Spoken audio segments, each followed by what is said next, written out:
내일 7월 임시국회가 소집됩니다. 그런데 문을 열어서 무엇을 할지에 대해서 여야가 접점을 전혀 찾지 못하고 있습니다. 또다시 빈손국회가 되진 않을까 우려가 커지고 있는데요. 네, 그리고 문재인 대통령이 원래 내일부터 휴가를 갈 계획이었는데 북한의 미사일 발사와 임박한 일본의 2차 경제 보복 등 산적한 현안으로 휴가를 전격 취소했습니다. 네, 전국 이슈 짚어봅니다. 유용화 한국외대 초빙 교수, 김병민 경희대 겸임 교수 나오셨습니다. 두 분 안녕하세요. 네, 안녕하십니까. 네, 일단 내일 문을 열게 되는 임시국회 이야기부터 해보죠. 야당의 요구로 소집이 됐는데 지금 의사일정 합의도 안 된 상황이죠. 네, 일단은 문을 열기로 했지만 정확한 의사일정은 원내대표 간의 협의가 아직 이루어지지 않은 상황으로 볼 수 있는데요.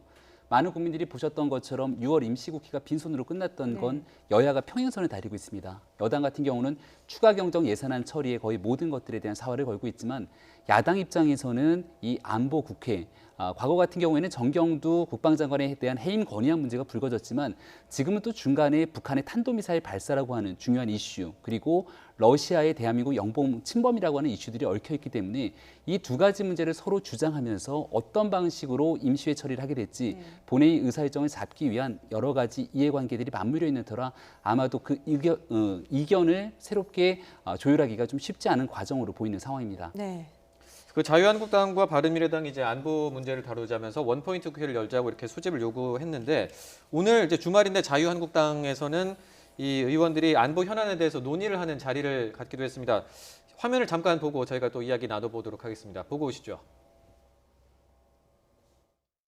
문재인 대통령과 이 정권은 지금 뭘 하고 있습니까? 북한의 명백한 도발과 위협에도 침묵하고 있습니다. 이런 상황에도 북한 규탄 성명 하나 내놓지 않는 정권이 과연 정상적인 안보 정권인지 묻지 않을 수가 없습니다. 북한의 미사일 도발에 대해서 이 정부의 대응을 비판을 했는데 그 안보 국회를 열어서 어떤 걸 논의하자는 주장입니까? 저는 당연히 열어야 된다고 봐요. 근데 이제 문제는 이제 충돌하는 지점이 있는 거 아니에요? 기존에 계속 추경안을 지금 95일째 표류하고 있고, 네. 그리고 지금 일본의 수출 규제 문제에 대해서 국회에서 어떤 대책을 할 것인가, 이 부분에 대해서 논의조차 못하고 있는 상황이기 때문에 지금 야당에서 주장하고 있는 예를 들면 북한 목선이라든가 탄도미사일 발사라든가 특히 중국 러시아의 카디스 영공 침해 문제, 이건 당연히 국회에서 논의를 해야 될 사실이죠. 근데 제가 이렇게 말씀 열거 해드렸는데 사실 이건 큰 정치적 쟁점이 아닙니다. 그 얘기는 무슨 얘기냐면 당연히 국회에서 합의해서 나갈 수 있는 의사일정을 합의할 수 있는 안들이라는 것이죠. 그래서 국회에서 해야 되고, 근데 왜 못하느냐?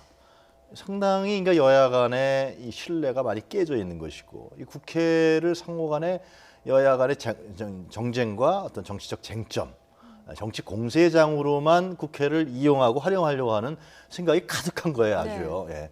국가적 이익이라든가 국익을 어떻게 국회에서 논의하고 처리할 건가, 이런 생각이 없는 것이죠. 그래서 충분히 저는 이제 의사일정 합의라든가 예를 들면 합의 볼 수 있다고 봅니다. 야당은 추경을 받아야죠. 이제는 정말 받아야죠. 일본 수출 규제 문제도 그건 대책을 세워야 되는 거고, 여당도 마찬가지로 지금 국민들이 안보 불안 문제가 있다 그러면 그걸 상임위에서 논의할 수 있게 해야 되는 겁니다. 그래서 저는 걱정되는 건 20대 국회가 최악의 이 국회가 될 확률이 크다. 그럼 내년 선거에서 예를 들면 이것은 심판이 됩니다. 물갈이론이라든가 아니면 정치 신인들이 많이 이제 당선된다든가 그런 점들을 현역 국회의원들이 지금 그냥 뒤에서만 바라보지 말고요. 원내대표만 쳐다보지 말고 강하게 얘기를 해서 국회가 열릴 수 있도록 합의하고 협의할 수 있도록 해야 된다, 그런 생각이 듭니다. 네. 지금 전혀 합의가 안 되고 있는데 두 분은 이제 여당과 야당이 요구하는 양쪽의 안들 중에서 어떤 게 더 급하다고 생각을 하세요?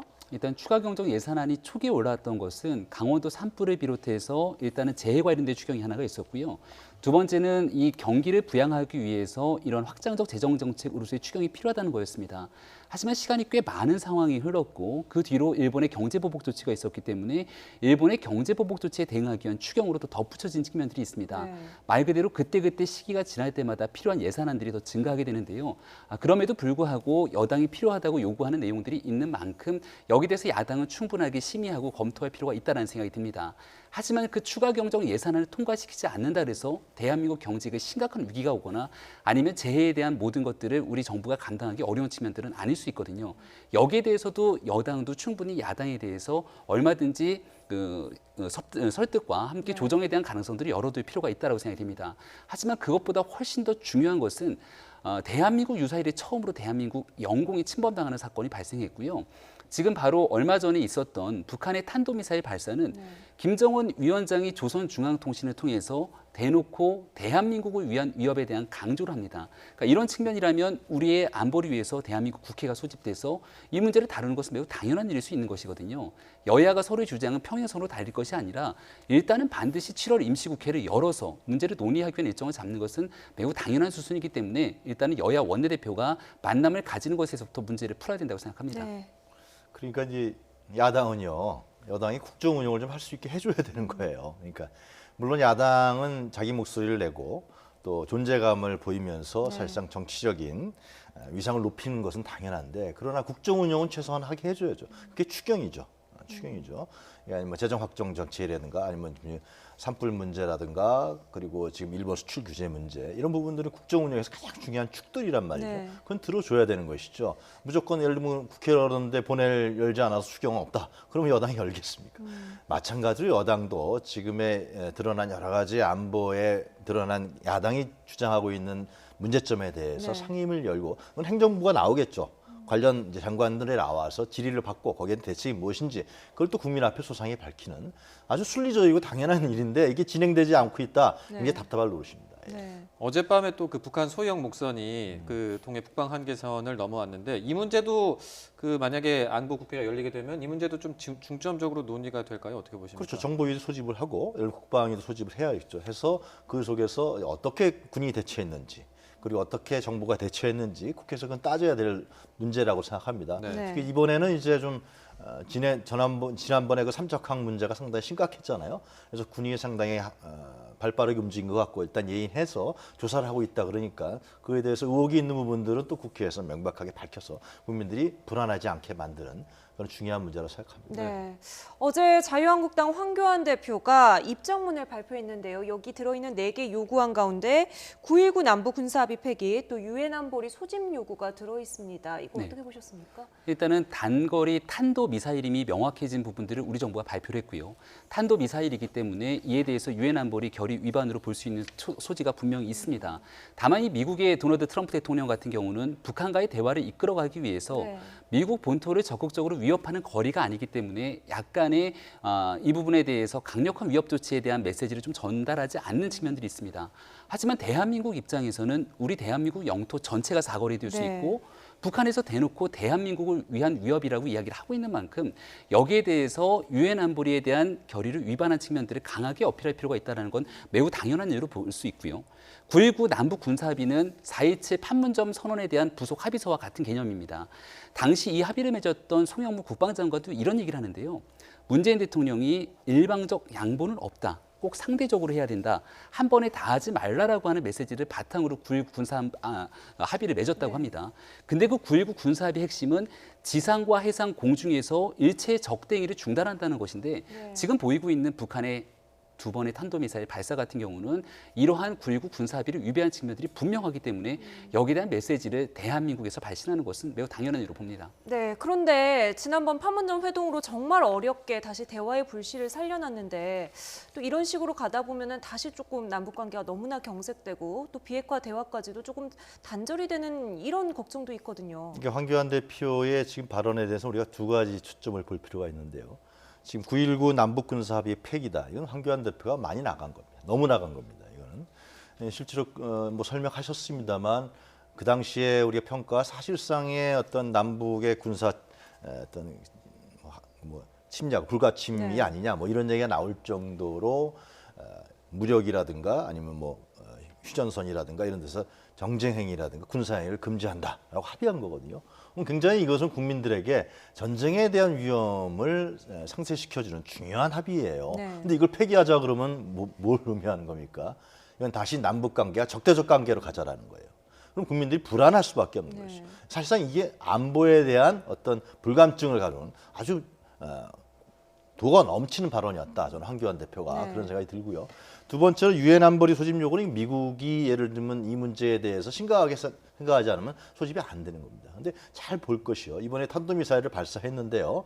그거는 우리 그 남한의 입장에서 봤을 때 상당히 위협적인 것이죠. 그래서 북한이 왜 저러느냐 국민들이 생각할 겁니다. 그러나 지금 이제 뭐가 진행되고 있냐면 북미 핵 협상이 진행되고 있다는 겁니다. 특히 뉴욕 채널을 통해서 여러 가지 얘기가 나오고 있어요. 거기서 예를 들면 뉴욕 채널을 통해서 지금 뭐 북한이 탄도미사일 발사한 문제에 대해서 왜 그랬는지 미국 측에 설명했다. 그것은 뭐 전작권에 대한 이행이라든가 다른 여러 가지 부분에 있어서 우리가 공격적인 훈련이 아니었다. 이런 걸 양해했다라는 얘기까지 나올 정도고요. 그리고 중요한 것은 트럼프의 발언이에요. 트럼프가 뭐라 그랬냐면은 이거는 뭐 언짢은 일이 아니다라고 얘기했습니다. 이 얘기는 무슨 얘기냐 하면은 결국 북한이 탄도미사일을 발사한 것은 지금 진행되고 있는 실무 협상이라든가 북미 간의 핵 협상에 있어서의 북한이 나름대로의 양보를 받으려고 하는 어떤 프레스로서 한 것으로서 보고 있다는 것이죠. 그럼 우리 정부가 어떻게 되냐 이것은 굉장히 예민하고 정밀한 판단이 필요한 문제인데 당신네들 왜 탄도미사일 발사했냐 이렇게 항의하는 게 중요한 것이냐 아니면은 지금 북미 간의 협상이 이루어지고 있는 부분에서 미국과 우리가 호흡을 맞추면서 보조를 하는 게 중요하느냐 이런 판단을 해야 되는 것이죠. 이것을 단순하게 안보적 차원으로만 보기에는 왜냐하면은 현재 북미 간의 핵 협상이 상당히 진행되고 있기 때문에 그런 점에 초점을 봐서 우리가 볼 필요가 있다라는 생각이 듭니다. 그 안보 문제 말고도 지금 여야가 좀 초당적으로 협력해야 될 문제들이 그 일본의 수출 규제 조치, 경제 보복 문제가 있는데 관련해서 우리 의원단이 이제 오는 31일에 일본을 방문할 예정이라고 합니다. 근데 가서 어떤 역할을 할 수 있을지 좀 관심이 쏠리는데 먼저 화면을 잠깐 보고 오시죠. 함께 보고 오시죠.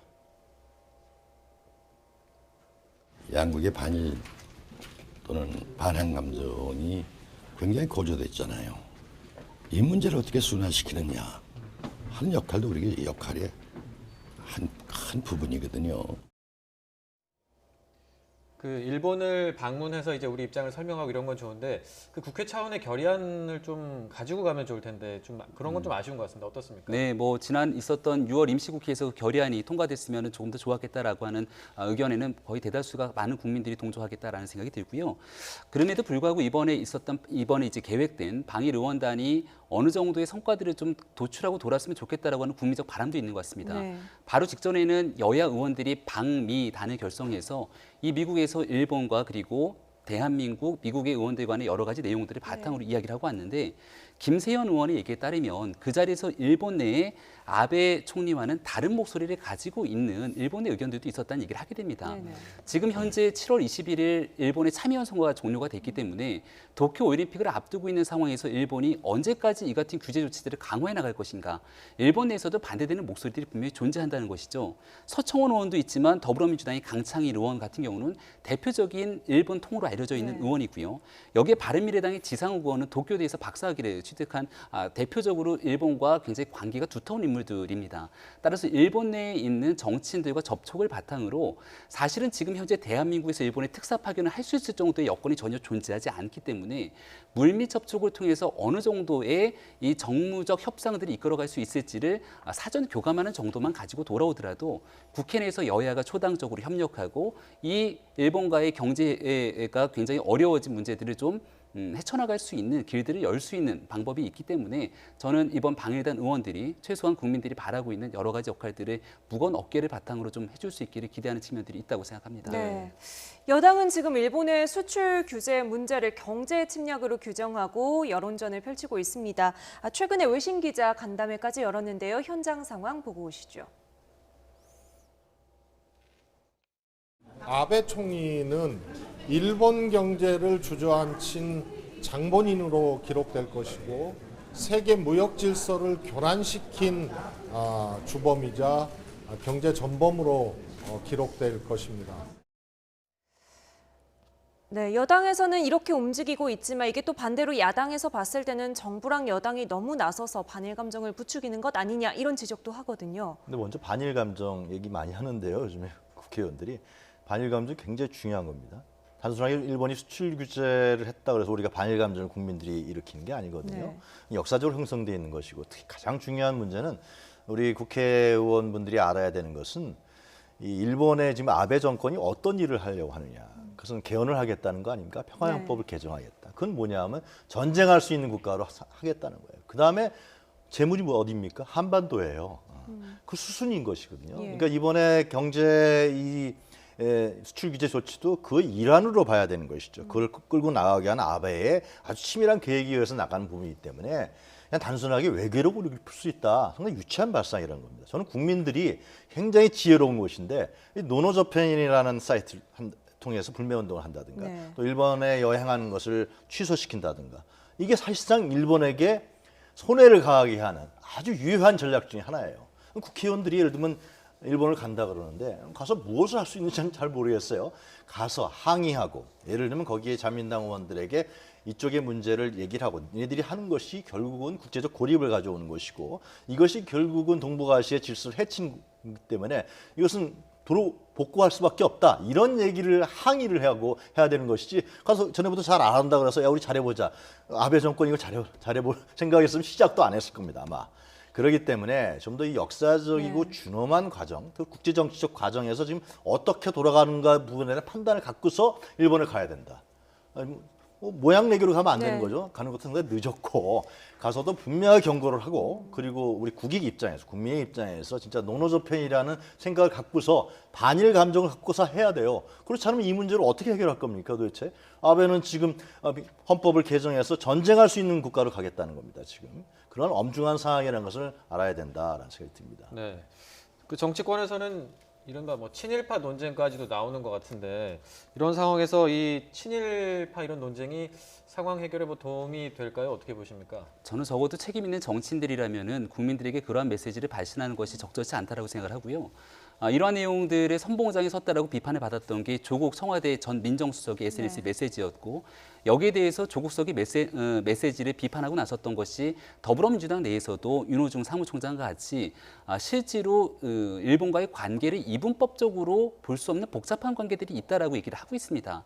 우리 국민들이 사실 아베 총리가 벌이고 있는 이 같은 경제 보복에 대해서 굉장히 분노하는 건 매우 당연한 일일 겁니다. 그리고 조금 전에 노노재팬 사이트를 말씀해 주셨는데 그처럼 일본에 대한 불매운동 등에 대해서 자연스러운 자발적인 움직임에 대해서 충분하게 이야기할 수 있는 측면이라고 봅니다만은 지금 특히 최재성 의원을 비롯해서 더불어민주당이 특위를 조성하고 있는데요.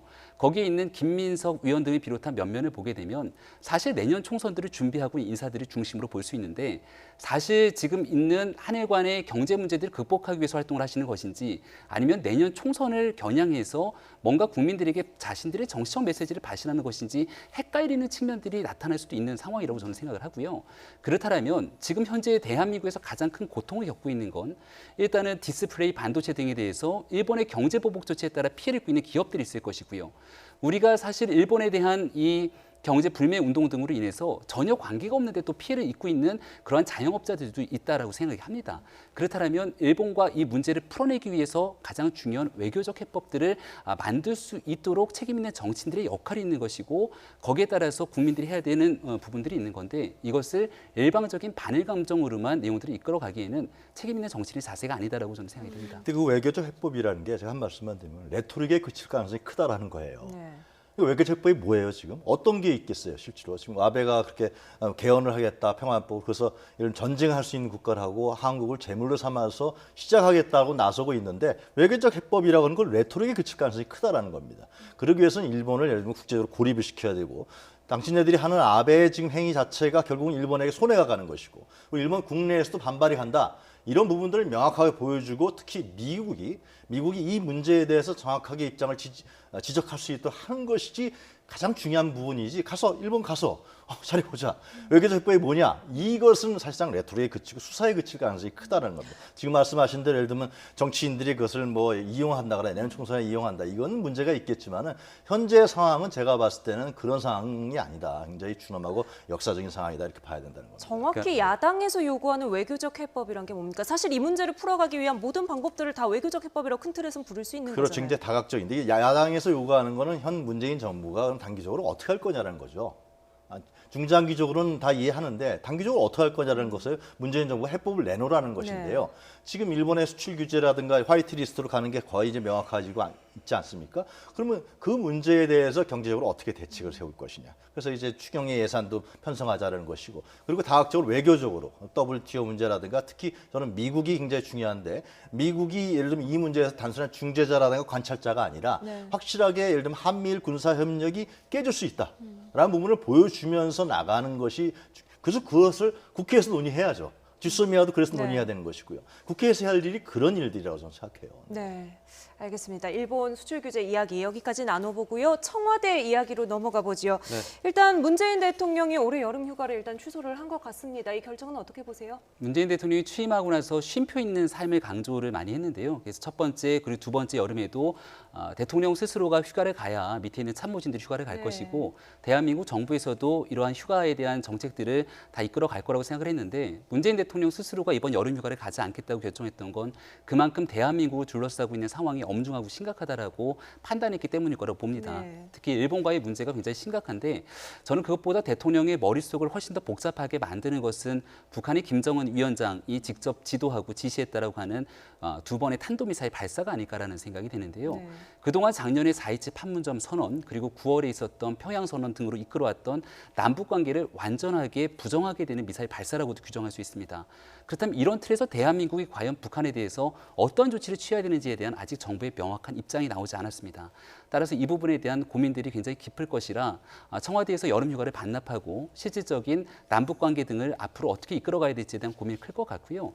이를 이끌어가기 위해서 또 8월 초에 문재인 정부의 이 개각 문제가 걸려 있기 때문에 이 개각의 폭을 어느 정도로 조정할지 등에 대해서 아마 고심을 하게 되는 여름을 보내지 않을까 싶습니다. 네. 보통 이런 현안들이 많이 있을 때는 또 개각도 그렇고 또 휴가를 통해서 좀 이렇게 좀 머리를 비우면서 그렇게 또 구상하는 경우도 있을 것 같은데, 이번엔 좀 그렇게 할 만한 상황이 아니다라고 판단을 한 거라고 봐야겠죠. 대통령과 총리가 휴가를 반납한 것은 적절한 판단이라고 생각합니다. 특히 이제 화이트리스트가 통과되면 우리 기업들이 상당히 피해를 보게 되고요. 실제로 지금 대기업들도 반도체 관련 업체들도 피해를 보고 있기 때문에 이 문제에 대해서 현황을 점검하고 각 부처들이 위상대기 상황을 통해서 어떻게 대처해 나갈 거냐. 그리고 또 일본이라든가 국제사회에 보여주는 모습도 있는 네. 것이고요. 그런 측면에서 봐서는 적절하다라는 생각이 듭니다. 네. 개각 이야기까지 나왔으니까 지난 26일에 교체된 이제 조국 전 민정수석이 됐습니다. 퇴임사 다시 한번 들어보고 이야기 나눠보도록 하겠습니다. 격렬한 비난과 신랄한 야유를 보내온 일부 야당과 언론의 존중의 의사를 표합니다. 민주공화국 대한민국의 발전을 희구하는 애국심만큼은 같으리라 믿습니다. 네. 조국 수석 그간의 임기 동안의 활동 내용이라든지 성과를 두 분은 어떻게 평가하세요, 김 교수님? 네, 청와대 초대 민정수석으로 열심히 노력하고자 하는 의지는 그 다른 어떤 참모들보다도 있지 않았을까라는 생각이 드는데요. 다만 청와대 민정수석이 해야 되는 본연의 역할과는 조금 다른 쪽에 많이 신경을 곤두세웠던 게 아닌가 싶고, 지금은 민정수석으로서의 조국보다는 정치인으로서의 조국이 좀 더 가까운 것이 아닌가라는 생각이 듭니다. 네. 일단은 인사 검증이야말로 민정수석이 해야 되는 가장 중요한 업무인데, 그동안 문재인 정부에서 낙마하게 됐던 숫자들이 적지가 않고요. 인사 검증에 대한 책임 문제를 물을 때마다 조국 민정수석이 보이지가 않았습니다. 네. 그리고 얼마 전에는 이 김태우 전 민정수석실의 수사관 문제 때문에 대한민국 국회가 굉장히 뜨겁게 달아오를 때도 있었는데, 그 모든 일들에 대한 총괄 책임자가 조국 민정수석이었고요. 얼마 전에는 환경부 블랙리스트 사건으로 해당 장관 그리고 청와대에 있는 비서관까지 실제로 기소가 된 바도 있습니다. 네. 이런 문제들이 불거질 때마다 조국 수석은 보이지가 않았습니다. 하지만 조국 수석이 가장 강력하게 보였던 것은 제 첫 번째 기억으로는 대통령발 개헌안에 관련된 문제였는데요. 대한민국에서 개헌이라는 것은 야당과의 협조가 되지 않는다면 개헌은 한 발자국도 앞으로 나갈 수가 없습니다. 하지만 청와대에서 대통령발 개헌안이라는 걸 갖고 나와서 발표했던 게 조국 수석입니다. 네. 그만큼 우리 정부가 하겠다라고 하는 선명성을 보여주는 데는 조국 수석이 굉장히 앞장서 있었지만, 정치는 혼자서 하는 게 아니라 네. 야당과의 협력을 바탕으로 하는 일이기 때문에 앞으로 법무부 장관으로서의 조국 혹은 정치인 조국으로서의 가능성을 꿈꾸고 있다라면은 이런 일들에 대해서의 선명성보다는 국민과 함께 통합하는 정치의 모습이 필요하지 않나라는 생각이 들었습니다. 네. 유 교수님은 어떻게 보셨어요? 네, 그러니까 지금 김 교수님이 잘 지적하셨다고 생각이 드는데요. 특히 인사검증 문제, 네. 이것은 청문회 과정에서 많이 드러났었죠. 실제로 후보가 사퇴한 일도 발생했었고요.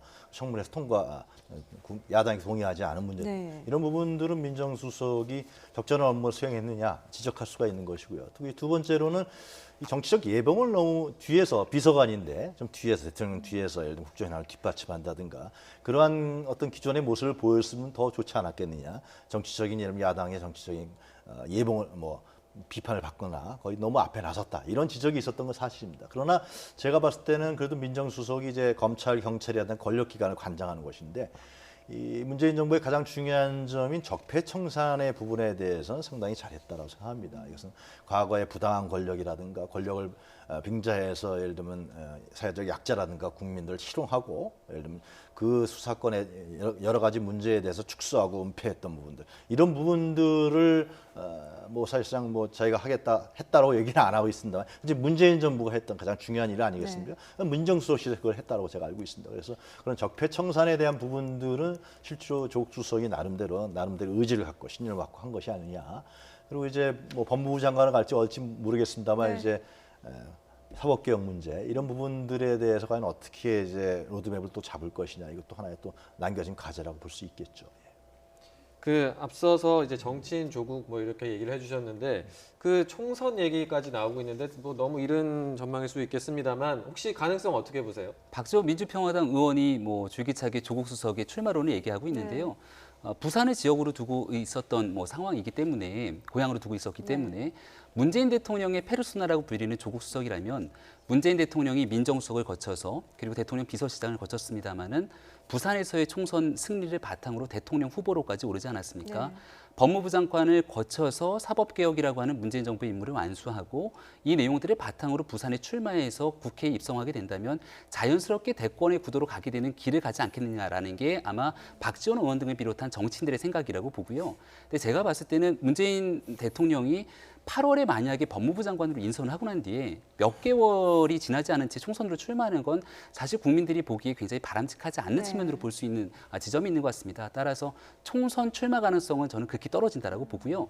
다만 총선 출마가 아니더라도 법무부 장관을 거쳐서 국무총리를 거친 다음에 국회의원이 되지 않았더라도 대통령 후보로까지 오른 황교안 자유한국당 대표의 사례가 있기 때문에 정치인으로서의 발전 가능성 그리고 본인의 생각은 굉장히 좀 높지 않은가라고 판단이 됩니다. 총선 건너뛰고 대선을 지금 보시는 거예요? 그렇게 갈 수 있는 가능성을 여러 정치인들이 열어놨기 때문에 조국 민정수석이 본인 스스로 자기 정치에 대한 가능성이 없다라면은 이와 같이 SNS를 통해서 자신의 업무와 관계없는 일까지 지지층들을 결집하기 위한 노력으로 나설 일들을 할 필요가 굳이 없지 않았을까라는 생각이 듭니다. 네. 하여튼 장관을 하든 어떤 걸 하든 간에 정치인으로 길을 가겠다. 그건 자기의 생각이니까요. 그러나 이제 청와대 수석이었고 이제 장관으로 가게 되면 아직 지명한 것도 아닙니다만 대통령이 그러면 행정장관으로서 역할을 충실히 하는 게 가장 중요하겠죠. 그 다음에 예를 들면 국민적인 신뢰를 받고 국민적인 공감을 받게 되면은 그것은 거듭나는 정치인으로 갈 수 있다. 근데 벌써부터 차기 총선 출마설이 나온다 그러는 건 별로 그렇게 달가운 얘기는 아닌 것 같아요. 8월 개각의 폭을 좀 어떻게 예상하세요? 본래는 이제 이 국정 운영이 원활하게 하기 위해서는 총선과 국정 운영은 분리해야 됩니다. 그렇지 않습니까? 그렇기 때문에 8월에 예를 들면 총선에 출마할 장관이라든가 정치인 중에서 장관을 간 사람도 꽤 있기 때문에 그분들은 이제 총선을 준비하게 해야 되는데 현재로 봤을 때는 이 일본 관계 문제라든가 여러 가지 복잡한 국제 정세 문제가 있기 때문에 그 관련된 총리라든가 장관들은 아무래도 스테이하면서 8월 달에 예를 들면 급하게 나가야 될 사람들만 정리를 하고 연말에 가서 또 다시 2차 개각을 하는 그런 식의 구상을 할 수밖에 없지 않느냐 그런 생각이 듭니다. 네. 내일 문을 열게 될 7월 임시국회 그리고 청와대 개각까지 예상해봤습니다. 지금까지 유용하 한국외대 조빈 교수, 김병민 경희대 겸임교수와 함께했습니다. 두 분 말씀 감사합니다. 고맙습니다.